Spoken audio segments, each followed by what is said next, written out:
Sir आपला अगोदर पात्र परिचय घेऊन घ्या. नमस्कार, मी स्वप्नील आबासो बंडगर, राहणार मदनवाडी. सर आपण आता निवडणुकीचं रणधुमाळी सुरू झालेली आहे जिल्हा परिषद पंचायत समिती. तर आपण कुठल्या गटाकडून इच्छुक आहात? सध्या जे चालू आहे ते स्थानिक स्वराज्य संस्थेचे इलेक्शन लागू आहेत. तर राष्ट्रवादी अजितदादा पवार गट यांच्या पक्षातून मी इच्छुक आहे. आमचे मार्गदर्शक दत्तात्रय मामा भरणे, जिल्हाध्यक्ष प्रदीपदादा गारडकर यांच्या मार्गदर्शनाखाली आम्ही इच्छुक आहे. बरं आपण जी इच्छा दर्शवलेली आहे पंचायत समिती जिल्हा परिषदेसाठी, तुम्ही जिल्हा परिषदेसाठी उभा राहणार ना? हा, माझी मिसेस पत्नी सोनाली स्वप्नील बंडगर या इच्छुक आहेत. अच्छा, ह्याच्या पाठीमागची पार्श्वभूमी आपली काय आहे? आपण याच्या आधी सामाजिक काम असतील किंवा आरोग्य विषय असतील किंवा बऱ्याचशा दुसऱ्या राजकीय असतील त्या गोष्टीसाठी आपण वेळ दिला होता ह्याच्या अगोदरपासून आम्ही निष्ठावंत कार्यकर्ते म्हणूनच पक्षाचं काम केलेलं आहे.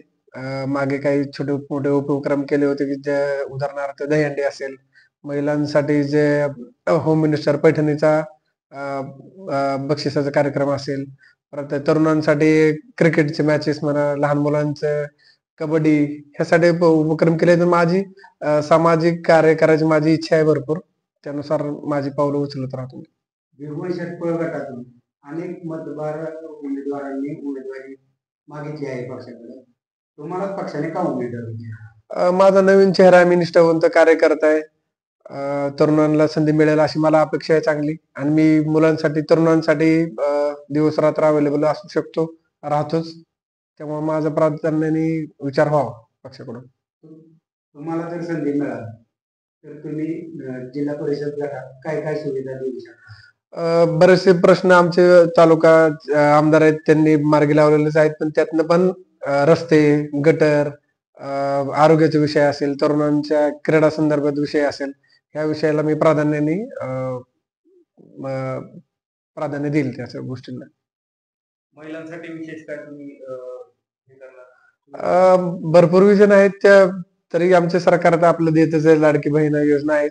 त्या अजून काय वाव देता येईल बघीन, बचत गट असेल याच्यातून काय मदत करता येईल त्यानुसार. आता सध्या पाहायला गेलं तर भिगवण षटफळ गटामध्ये भरपूर रस्सीखेच नवीन चेहरा म्हणून आपल्याकडे बघितलं जातं. पण एकंदरीत या रस्सीखेच मध्ये आपल्याला ज्या गोष्टी आता सध्याला जे चालू घडामोडी राजकीय परिस्थिती, कसं वाटतं पक्षाकडनं आपल्याला जी संधी मिळायची त्याच्याबद्दल पक्षाने काय आपल्याशी चर्चा केली का या संदर्भात आपल्या? अजून तर भरपूर वेळ ह्या गोष्टीला अजून प्रोग्राम लागू व्हायचा, पण चर्चा केली की बाबा तुमचे प्रयत्न कसे चालू आहेत, तुम्ही काय करतायत ह्या संदर्भात आमची टेंटेटिव्ह चर्चा झालेली.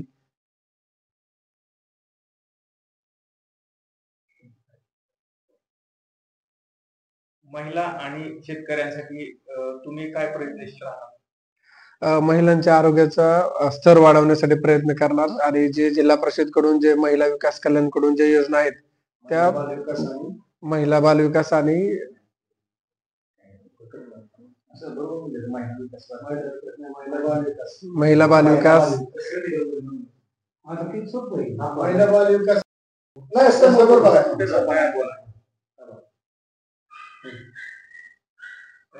शेतकऱ्यांसाठी तुमच्याकडं जिल्हा परिषद कृषी विभागामार्फत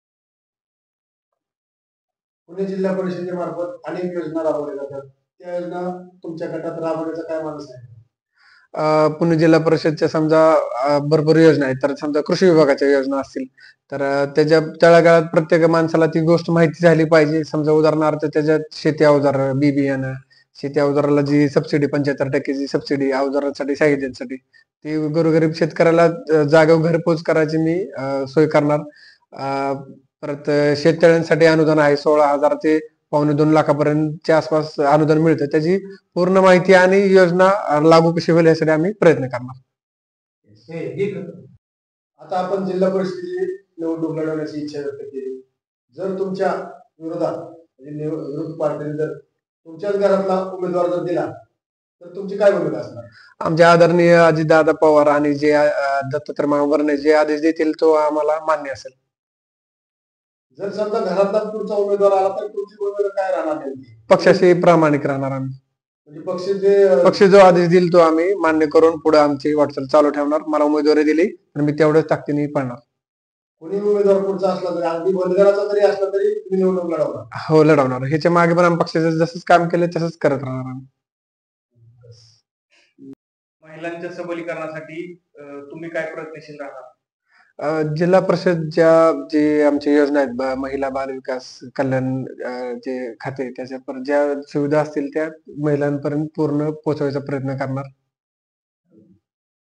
आरोग्या संदर्भात बी अनेक प्रश्न निर्माण झालेले आहेत. याच गटात अनेक जुने इमारती झालेल्या आहेत. आरोग्याचे प्रश्न गंभीर आहेत. त्या संदर्भात काय प्रयत्न करणार? अ, तसं म्हणजे आमचे आमदार आहेत दत्ता मामा भरणे यांच्या मार्गदर्शनाखाली ज्या काय उर्वरित ज्या छोट्या त्रुटी राहिल्या असतील त्या सुद्धा ही पूर्ण करण्याचा प्रयत्न राहील आमचा. शेतकऱ्यांसाठी तुमच्याकडे नवीन काय योजना असतील? शेतकऱ्यांसाठी तुमच्याकडे काय नवीन विजन असतील? जिल्हा परिषदचे जे काय आरोग्य विभाग आहेत, शेतकरी विभागाचे आरोग्याचे जे सुविधा आहेत त्या तळागाळात मी शेतकऱ्यांपर्यंत पोहोचवायचा प्रयत्न करणार असेल. त्या संदर्भात मी जास्त प्रयत्नशील राहील. त्यांचं आरोग्य सुधारण्यासाठी शासनाच्या ज्या योजना आहेत त्या त्यांच्यापर्यंत पोहोचतील ह्याची काळजी घेईल. त्या जिल्हा परिषदच्या अंतर्गत महिला बाल विकास अंतर्गत ज्या योजना आहेत त्या त्यांच्यापर्यंत पोहोचवायचा प्रयत्न करणार मी. आता तुम्ही जिल्हा परिषद गट असेल किंवा आपल्या गावात असेल, तुम्ही अनेक महिलांसाठी कार्यक्रम घेतले जसे की होम मिनिस्टर. कसा प्रतिसाद मिळाला? खूप छान प्रतिसाद होता त्याला. महत्वाचा विषय ह्या प्रतिसाद म्हणजे कसं ह्यात भाग घेतल्यामुळे महिलांचा उत्साह वाढला. एकतर महिलांना जास्त प्रोग्राम नसतात. आपण सर्वसामान्य माणूस उठतो बसतो चहा पितो करमणूक होऊन जाते. ह्यांना काही कामाव्यतिरिक्त दुसरं काय एवढं व्यासपीठ नसतं. त्यामुळे आवर्जून आम्ही नवरात्रनिमित्त हे होम मिनिस्टरचा कार्यक्रम भरवला जेणेकरून त्यांना थोडं व्यासपीठ भेटेल, त्यांना थोडं मोकळीक भेटेल आणि त्याच्यातून खूप त्यांनी आनंद घेतला. म्हणजे खूप त्यांचे आशीर्वाद भेटले, मला प्रेम भेटलं त्यांचं. आणि ह्याच कार्यक्रमात एक गरजू गरीब महिलेला एक स्कूटी मिळाली जेणेकरून तिला 2-3 वर्ष घेता नसते आली कधीच. त्यांनी बोलून दाखवलं त्यांनी. त्याचं मला समाधान आहे खूप. होम मिनिस्टर असेल, क्रिकेट असेल, अनेक तुम्ही सामाजिक कार्य केले. मला सांगा, तुम्ही या जिल्हा परिषद गटातील निवडणुकीसाठी निवडणूक लढवण्यात इच्छुक आहात. काय सांगाल याबाबत नेमकं? मी जनतेला असं आवाहन करेल की तुम्ही मला नवीन चेहऱ्याला संधी द्या. इतके दिवस आम्ही कार्यकर्ते म्हणून एक निष्ठावंत कार्यकर्ते म्हणून मी काम पाहिलेलं आहे. माझ्या घरादारांनी काम पाहिलेलं आहे. माझ्या समजा व्यवसाय असतील आमचे जे कृषी निगडीत व्यवसाय होते आमच्या वडिलांचे चुलत्यांचे म्हणजे शेती अवजार असतील, मोटर पाईपलाईन असेल, ह्यामुळे मी सगळ्यांची माझ्या घरच्यांचं जनतेशी एक कनेक्टिव्हिटी आहे. तर त्याचा मला फायदा होऊन जाईल आणि सगळ्यांनी मला मदत करा. जे माझ्या घरच्यांनी केले ते मीच पुढे माझं काम चालू ठेवून मी जनतेचं प्रामाणिक काम करेल. त्यासाठी मला सर्वांनी मदत करावी.